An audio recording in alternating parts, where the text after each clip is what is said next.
ভিডিওটি আমি সন্ধ্যা থেকে শুরু করেছিলাম। এদিকে ছোট্ট বেলুনদের একটু পোজ দিয়ে নিল, আর এদিকে মাসি মেসো তার দাদার সঙ্গে ছবি তুলে নিয়েছিল, মা বাবার সঙ্গে আমি প্রত্যেকের সঙ্গেই ছবি তুলেছিল।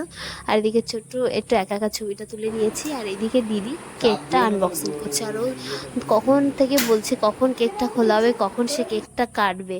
এই যে ছোট্টর কেকটা খুব সুন্দর হয়েছিল। তো এদিকে ছোট্ট কেক কাটিং শুরু হয়ে গেছে। ও জেঠু জেঠিমা দিদি দাদা সবাই এসেছিলো।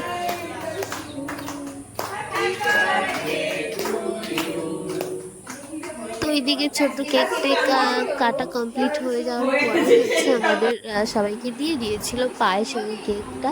তো এইগুলো আমরা খেয়ে সোজা চলে এসেছিলাম কিন্তু রান্নাঘরে বেগুনিটা করতে। মাসি কিন্তু কড়াইয়ের মধ্যে দিচ্ছিল, আমার কাজটা ছিল ওইখানে। তো ভাজাটা আর কি দুজনে মিলে বেগুনিটা করে নিয়েছি। গরম গরম বেগুনি বেশ খেতে কিন্তু খুব সুন্দর হয়েছিল। এইদিকে সবার খাওয়া কমপ্লিট হওয়ার পরে আমরা বোনের বৌদিরা মিলে বসে পড়েছিলাম।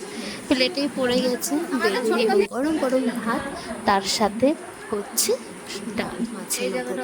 খুব সুন্দর রান্না হয়েছিল। ভিডিওটা কিন্তু বেশি আমি করতে পারিনি, একে তো মানে লেট হয়ে গেছিলো খেতে, তারপরে এইদিকে ভিডিও করে খাওয়াটা আমি মিস করতে চাইনি। তো এদিকে ডাল বেগুনি আর লেবু দিয়ে খাওয়া ভীষণ টেস্ট ছিল। এদিকে মাছের তরকারি সমস্ত রান্নাই ভালো হয়েছিল।